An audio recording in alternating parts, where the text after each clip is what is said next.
recently finished watching season 2 of Squid Game, and almost instantly my algorithm seemed to pick up on it. My social media feed became a flood of reels and posts about the supposed real-life Squid Games. At first, I brushed it off, assuming it was, as always, AI-generated content. But as I started scrolling through the comments, one name kept popping up over and over: Brothers Home. Curiosity got the better of me, and I started looking into it. The more I read, the more I realized there was a story here, one that was shocking, heartbreaking, and deeply troubling. Now let me be clear from the start. Squid Game has never confirmed any direct link to Brothers Home. There's no official connection between the show and this place, but the parallels people are pointing out are impossible to ignore. Brothers Home was a so-called welfare facility operating in South Korea during the 1970s and 1980s. On the surface, it was supposed to help the homeless and vulnerable. In reality, it was an internment camp where thousands of people were abused, enslaved, and killed. Now, as I started digging even deeper into the history of Brothers Home, it became clear why people might draw these comparisons. Both share themes of exploitation, control, and the lengths those in power will go to maintain dominance. And while Squid Game is a work of fiction, Brothers Home is tragically very real. So here we are. Today we're going to look at the history of Brothers Home, how it came to exist, what happened inside its walls, and why it matters even decades later. Along the way, we'll also explore the parallels with Squid Game, not to sensationalize this, but to better grasp why these stories resonate so deeply. Let's start by going back to the very beginning, how Brothers Home became a place where thousands suffered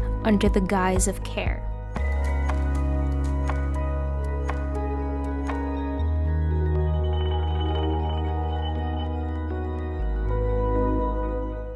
To understand the story of Brothers Home, we need to go back to a period of profound transformation in South Korea, the years following the Korean War. The war, which went on from 1950 to 1953, left the Korean peninsula devastated. Entire cities were reduced to rubble, millions were displaced, and the nation faced the daunting task of rebuilding. During this time, South Korea was not the economic powerhouse we know today. It was a struggling nation trying to rise from the ashes of war, and the effort came with profound social and political consequences. This effort wasn't without casualties, and among the most vulnerable were those society deemed undesirable: orphans, the homeless, disabled individuals, and even ordinary people who found themselves in the wrong place at the wrong time became the targets of a deeply flawed system. As the 1960s unfolded, South Korea's military government under Park Chung-hee intensified its efforts to cleanse society of what it considered visible reminders of disorder and poverty. This led to the creation of vagrant detention facilities in major cities like Busan and Seoul. These facilities were meant to house those deemed unfit for society, including not just orphans, but also panhandlers, disabled individuals, abandoned children, and anyone perceived as a disruption to the image of a modern South Korea. 이 원에 수용된 불황인들의 과거는 각양각색이다. The term vagrant was defined so loosely that even people without identification could find themselves detained. Its language was intentionally vague, describing vagrants as those who disrupted a healthy social order. This ambiguity gave law enforcement carte blanche to round up anyone they chose. But all of this escalated in the 1980s. South Korea was preparing to host the 1986 Asian Games and the 1988 Seoul Olympics, and the government aimed to remove any visible signs of poverty and disorder to present an image of a modern, developed nation. 노숙, 무전, 취식, 가출하, 집단 거린 등이 바로 이 형제 복지원에 수용돼 있다. Brothers Home, which was originally established in 1960 as Brothers Orphanage, became the largest of these facilities. On paper, facilities like Brothers Home were supposed to rehabilitate individuals, offering them training and reintegration into society. The reality couldn't have been further from the truth. 두세 놈이 달려들어서 웅덩이를 패고 막 발갈질하고 주먹으로 두들 패는 거야. 밤마다 성폭행을 당하면서 생활을 쓰고 있습니다. Once inside Brothers Home, detainees were stripped of their rights and subjected to horrific conditions. The facility was run like a prison, with a rigid hierarchy designed to control inmates through violence and fear. Inmates were forced to work long hours manufacturing goods like fishing equipment, clothing, and cocktail umbrellas, with the profits going straight into the pockets of the facility's owner. 뭘 작업을 하고 상품을 만들고 이런 과정에서 이제 이들이 만든 상품을 판매하고도 그리고 또 이들의 노동에서 이제 벌어들인 수익을 개인이 착취하는. 네. Survivors have recalled being beaten with baseball bats if they didn't meet the production quotas. The exploitation wasn't just financial, it was psychological. The leadership at Brothers Home implemented a chain of command system where detainees were promoted to positions of power, forcing them to control and abuse others to secure their own survival. 피해자가 피해자를 구타하는 방식을 취했던 거거든요.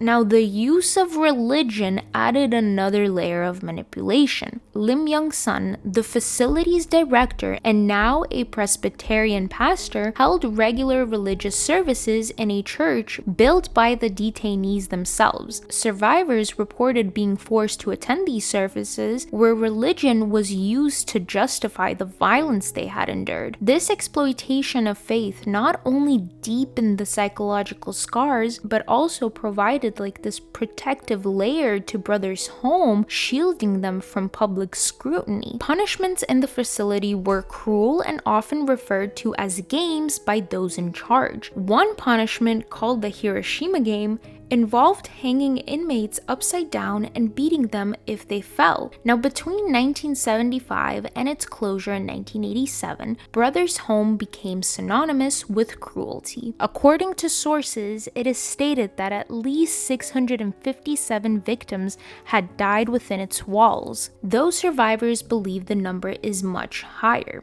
못 먹고 구타에 시달리다 많이 죽은 사람들은 신고를 안 하고 거의 그 야산에 매립을 많이 했기 때문에. Now, the whistleblowing that eventually led to the facility's closure came from a group of more than 30 inmates who managed to escape in 1987. Their testimonies revealed the horrifying conditions inside Brothers Home, sparking public outrage and a brief investigation. Yet justice was never truly served. The facility's owner was arrested and charged not for the abuse or deaths, but for embezzling state funds. He served just 2.5 years and later died of natural causes in 2016.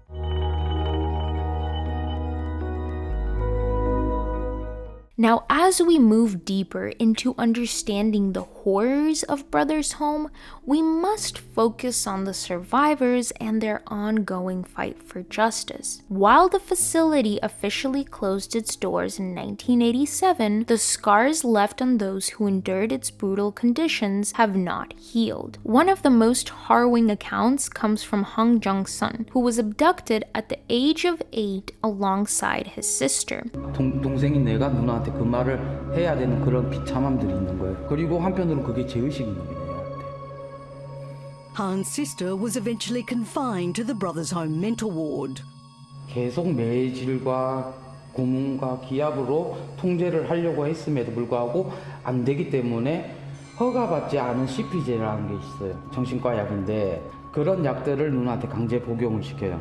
What should have been a safe moment with the authorities turned into a nightmare. Han's father, believing he was leaving his children in good hands, entrusted them to a police officer while he ran errands. Instead, the children were forcibly taken to brother's home. Han remembers crying for his father and being beaten for making noise. For the next 3.5 years, he endured conditions he described as hell, including forced labor, malnutrition, and relentless abuse. Another survivor, Choi Sung-woo, was only 14 when he was taken to brother's home.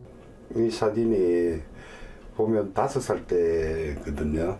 너무너무 이때가 행복했던 시절이었어요. 엄마하고 같이 이렇게 된 이 아이를 진짜 형제복지원에 잡아놨다라는 게 내가 꿈꿔왔던 것들이 완전히 사라져버린 거죠. His experience began after being falsely accused of stealing bread, a charge he admitted to under torture. 옷을 벗기고 바지를 내리게 하고 자기가 담배 피우던 그 라이터를 가지고 뜨겁게 달고 고통스러워서 제가 훔치면 훔쳤다고 이야기하면 집에 보내준다라는 말에 훔쳤다고 이야기를 했어요. Choi described being thrown into a harsh prison life where a strict hierarchy forced detainees to turn on one another. Choi himself was subjected to SA and horrific punishments, including the infamous Hiroshima game. Now, forced labor was another common thread in these stories. Yeon Sang-mo, who was 15 when he was taken to brother's home, described how failure to meet labor quotas resulted in beatings with baseball bats. 선두부들이 방망이 같은 그 몽둥이로 무조건 내리자마자 두드러 패면서 무조건 머리를 숙이라고 해서 겁에 질려서 그냥 거의 시키는 대로.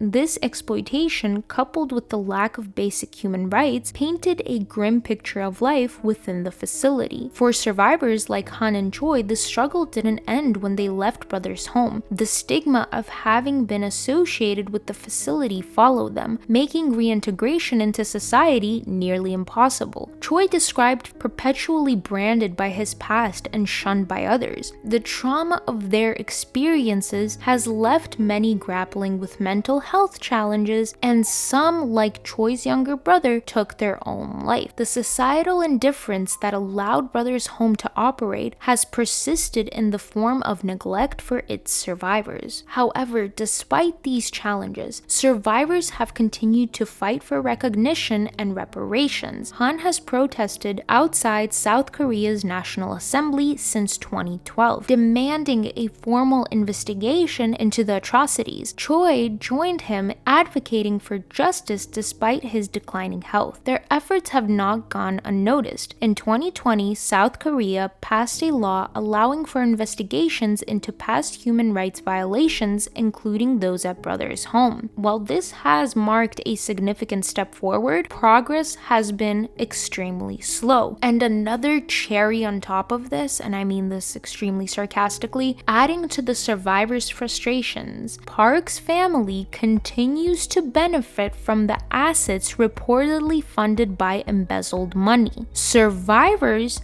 have called for these assets to be seized and used to compensate the victims, which I am truly surprised has not been done yet. The experiences of Han, Choi, and others highlight the deep failures of a system that neglected its most vulnerable. Their persistence in seeking justice shows their strength, but it also underscores how much work is still needed to address these injustices.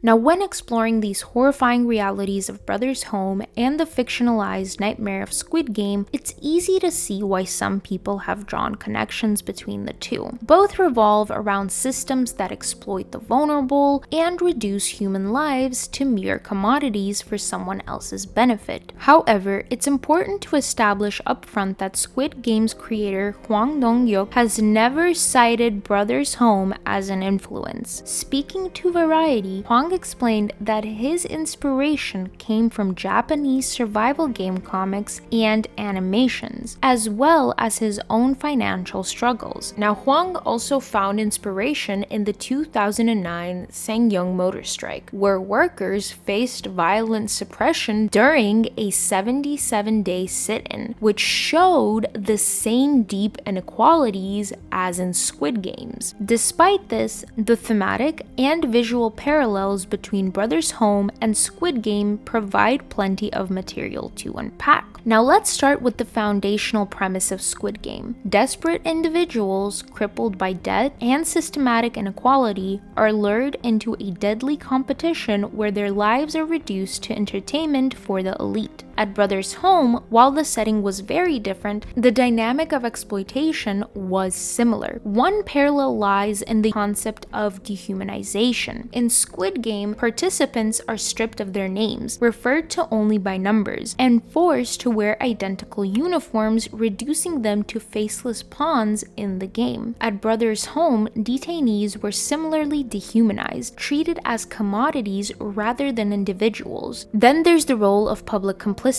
In Squid Game, the games are secretly orchestrated by ultra-wealthy individuals who gamble on the contestants' lives. While this might seem purely fictional, it mirrors the systematic indifference that allowed Brothers Home to operate for decades. The South Korean government not only overlooked the atrocities, but actively supported the facility, rewarding police for fulfilling its quotas under the pretense of social purification. This theme of societal apathy resonates deeply in both narratives. Now, another point I want to add here is the role of social media and how it has played a significant role in shaping perceptions around the supposed connection between Brothers Home and Squid Game. Now, one of the most striking examples of misinformation involves AI-generated images being circulated as proof of a link between the two. Did you know Squid Game's actually based on true events from the 80s? It's all based around the 1986 Brothers House incident in Korea, where an orphanage was essentially turned into the Squid Game. Founded in 1960, the Brothers House orphanage ran normally until 1986. A billionaire adopted all the kids and then bought. Squid Game is based off a true story, and it's horrifying. They did not want people to find out about this, so there's only one person who's come forward about it. It was called Brothers Home, and look at them, they're even wearing the tracksuits. This happened back in 1986, and South Korea was a big dictatorship. Police went to their house. These images, which depict colorful, labyrinth-like staircases reminiscent of the design in Squid Game, went viral online. Many claimed they were actual photographs from inside Brothers Home, which fueled speculation that the Netflix series was directly inspired by this facility, and that is just not true. The reality, however, is far less sensational. The images were not real photographs, but rather AI-generated artworks created by an online artist who shared them on Instagram in late 2024. While they certainly make us feel like, oh my goodness, this was real, this looks horrifying, this is surreal, they got it spot on, they bear no connection to Brothers Home or its very, very tragical history.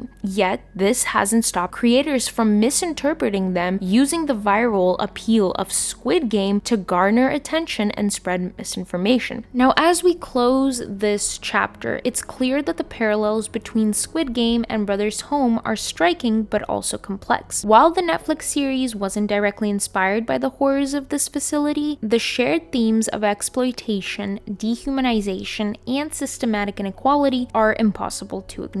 However, this chapter also serves as a reminder about how stories evolve in the digital age. Social media has blurred the lines between fact and fiction, often prioritizing shock value over truth. So as we wrap up this story about Brothers Home and the survivors, it's clear this isn't just some story from the past. It's a reminder of how badly things can go wrong when society ignores its most vulnerable. What happened there wasn't just a one-off. It happened because people looked the other way and a system was in place that treated human beings like they didn't matter. And yes, Squid Game is just a show, but the reason it hits so hard is that its themes, like exploitation and inequality, feel all too real. I want to thank everybody who took the time of day to watch or listen to this video, and if you enjoyed this type of content, please be sure to like and subscribe. And now remember, the important thing is to always keep questioning, even me. Till next time.